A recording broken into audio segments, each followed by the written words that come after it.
Oke, jadi mari kita coba bahas lagi mengenai serialnya dari Classroom of the Elite. Dan kali ini tuh sendiri masih mengenai isi dari volume kedua pada tahun ketiganya. Spoiler ya tentu aja, video kali ini tuh sendiri bakalan jadi video spoiler. Jadi jika kalian itu tidak keberatan, yuk mari kita coba lanjutkan.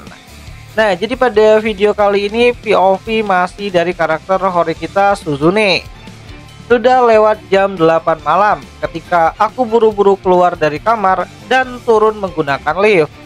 Di depan pintu kamar Sudo, aku menarik nafas panjang, mencoba menenangkan jantungku yang berdebar, lalu mengetuk pintunya dengan pelan.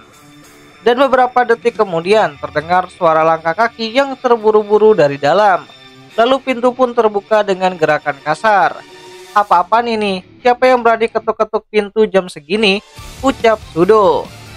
Ya, yang muncul adalah Sudo yang masih dengan seragam sekolahnya. Namun hanya blazernya saja yang dilepas, di mana dia memakai kacamata. Sebuah pemandangan yang jarang sekali kulihat, yang membuat penampilannya terlihat segar dan berbeda. Maaf mendadak datang begini, aku cuma perlu bicara sebentar sama kamu, ucap Horikita. Susune, kamu ngapain di sini? Bukan, maksudku nggak ada masalah apa-apa kok, ucap Sudo. Ya, dia mengibaskan tangannya dengan panik dan aku melihat ada pensil mekanik yang tergenggam erat di tangannya. Horikita-san, ucap Onodera. Ya, dari belakang Sudo yang masih kebingungan terdengar suara perempuan yang kukenal. Dia adalah Onodera, di mana lalu Onodera ikut mengintip keluar. Ya, mataku langsung melirik ke arah pintu masuk. Ada dua pasang sepatu yang tertata rapi di sana. Cukup untuk menimbulkan sedikit kecurigaan, bahkan dariku. Apa aku datang di waktu yang salah? Tanya Horikita. Tidak sama sekali. Kamu nggak ganggu kok, jawab Sudo terbata-bata. Kami cuma lagi belajar bareng, itu saja, sambung Sudo kembali. Belajar? Tanya Horikita. Benar saja, dia yang sedang memakai kacamatanya dan memegang pensil mekanik di tangannya. Mereka berdua juga masih mengenakan seragam sekolah. Dari sudut pandang seorang ketua OSIS, aku tidak menemukan hal yang salah di sini. Ya, soalnya ini kan ujian khusus. Mereka bilang sih nggak perlu belajar. Tapi kalau ternyata ujiannya tertulis, kita bisa kacau kan? Jadi kupikir lebih baik persiapkan diri sedikit untuk berjaga-jaga, ucap Sudo. Ya, padahal kebijakan soal ujian besok belum diumumkan. Tapi dia sudah mengambil inisiatif untuk belajar. Tak ada yang akan menyangka Sudo yang dulu bisa berubah sejauh ini sejak pertama kali masuk ke sekolah ini, anggap Horikita. Itu bagus, tapi pastikan kamu antar Onodera balik ke kamarnya dengan selamat sebelum jam malam, ucap Horikita. Pak, pasti, tapi ngomong-ngomong, kamu sendiri kenapa datang tanpa bilang-bilang dulu? Tanya Sudo kembali. Dimana dia berusaha mengarahkan Onodera ke ruangan tamu dengan isyarat tangan, tapi aku menghentikannya. Karena Onodera sudah ada di sini, lebih cepat kalau aku langsung menjelaskan maksud kedatanganku daripada harus mengulangnya dua kali. Apa aku boleh masuk sebentar? Aku lebih suka kalau pembicaraan ini tidak terdengar oleh murid dari kelas lain, ucap Horikita. Oh iya, tentu saja, balas Sudo kembali. Ya, aku masuk ke dalam, lalu menutup pintu perlahan. Kemudian aku menoleh ke arah Onodera yang sedang menatapku dengan penuh rasa ingin tahu. Dan aku pun memanggilnya supaya ikut mendekat ke pintu masuk. Soal ujian khusus yang akan dimulai besok, aku memang belum bisa memastikannya, tapi aku punya dugaan bagaimana cara kerjanya, ucap Horikita. Ya, aku menurunkan sedikit suaraku, lalu mulai menjelaskan kepada mereka berdua. Serius? Menurutmu aturannya macam apa yang akan dipakai nanti? Tanya Onodera, yang matanya menyipit penuh dengan rasa penasaran. Bukankah Capesira Sensei terlihat lebih dingin dari biasanya saat mengumumkannya, ucap Horikita. Ya, Kanji dan yang lainnya juga banyak mengeluh soal itu. Mereka bahkan mencari-cari alasan untuk menjelaskan sikapnya, balas Sudo. Tapi menurutku itu bukan karena dia stres atau terbebani. Menurutku dia sengaja bersikap begitu, balas Horikita. Hah? Sengaja? Untuk apa? Bukannya malah bikin dia dibenci? Tanya Sudo. Aku menafsirkan sebagai sebuah isyarat halus untuk kita. Sepertinya dia ingin kita mengingat kembali pada masa ketika kita pertama kali masuk ke sekolah ini. Balas Hori kita. Maksudmu tahun pertama kita? Ya, waktu itu dia memang dingin banget, jawab Sudo sambil melirik Onodera. Dan sejenak mereka sama-sama terdiam, mengingat masa lalu mengangguk bersama. Kamu masih ingat apa ujian khusus pertama kita waktu di kelas 1D? Tanya Hori kita. Bukannya itu tes pulau tak berpenghuni? Gumam Onodera sambil melangkah maju dan berdiri di sebelah Sudo. Secara teknis memang benar, tapi sebenarnya ada ujian lain yang berlangsung sebulan penuh tepat setelah kita masuk. Ujian itu aturannya tidak pernah dijelaskan dengan jelas, dan itulah awal dari segalanya. Penyebab kita harus berjuang keras selama 2 tahun penuh, jelas Hori kita. Dan begitu aku selesai menjelaskannya, mata Sudo langsung berbinar penuh kesadaran. Dan Onodera pun mengerti dengan sangat cepat. Oh iya, itu tentang hal-hal kayak bolos, telat masuk kelas, atau nggak bersikap sopan waktu pelajaran tiba. Karena kita nggak sadar sedang diawasi, kita malah sering melanggar. Dan akibatnya kita kehilangan banyak poin kelas, jelas Sudo. Itu memang kejutan dari sekolah. Mereka memberi kita para murid baru yang sangat polos, masing-masing 100.000 yen setiap bulannya. Kita semua terlalu senang dengan kemurahan hati itu, tanpa pernah memikirkan maksud sebenarnya. Akibatnya kita jadi terlena dan sering telat, ngobrol saat pelajaran, dan bahkan melakukan hal-hal yang dianggap remeh. Guru pun tidak pernah menegur kita, mereka hanya diam dan mengawasi. Lalu kelas D, tanpa sadar, sedang berada di dalam jebakan yang dipasang di bawah kaki mereka. Namun mereka malah menikmati ilusi hak istimewa itu dengan penuh kebahagiaan. Ya, harga yang harus kami bayar waktu itu sangatlah besar. Dan itulah yang membuat kami menjalani 2 tahun terakhir ini dengan penuh penderitaan yang baru saja kusebutkan. Jadi ini ujian yang sama lagi ya, gumam Sudo dengan dahinya yang berkerut. Kalau dipikir-pikir, waktu itu Cabashira Sensei juga bilang soal menunjukkan seberapa jauh kita berkembang. Apa maksudnya dia sedang mengingatkan kita supaya kita tidak mengulangi kesalahan yang sama di masa lalu? Sambung Sudo kembali. Ya, sepertinya dia sudah mulai menghubungkan kata-kata Cabashira Sensei dengan situasi yang ada sekarang ini, dan pelan-pelan mulai memahami maksudnya. Itulah cara aku menafsirkannya, jawab Hori kita dengan singkat.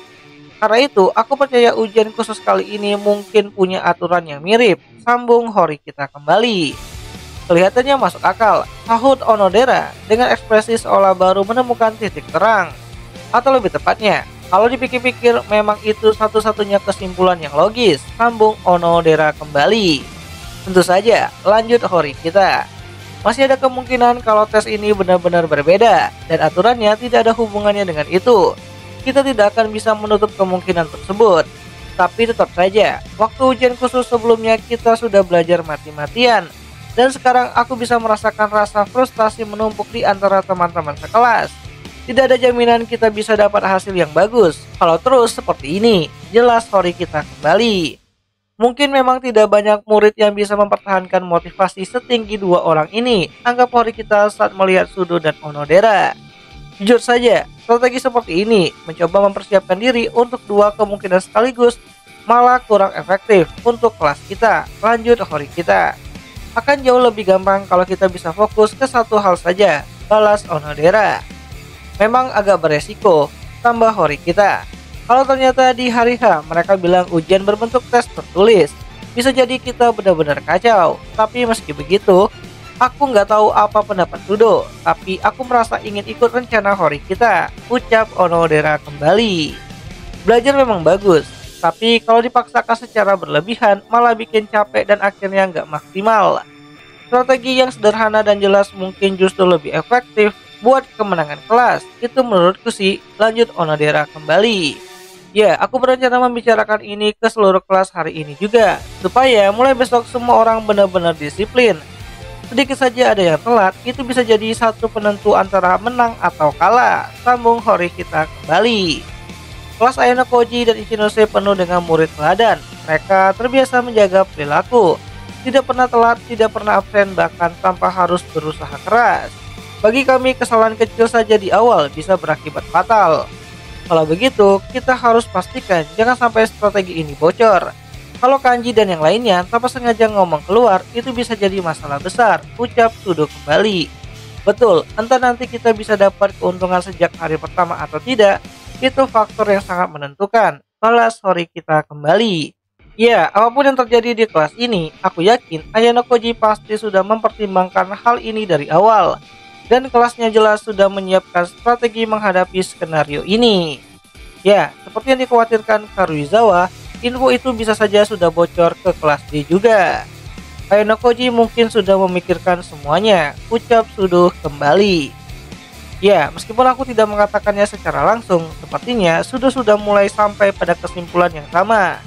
Itu saja sudah cukup menjadi bukti kalau dia paham betapa berbahayanya Ayano Koji sebagai lawan. Meski begitu, kita belum bisa memastikan apa yang dilakukan oleh kelas lain. Kamu mau kerjasama denganku kan? Tanya Hori kita. Iya, jawab Sudo sambil menepuk dadanya dengan keras dan berdiri tegak.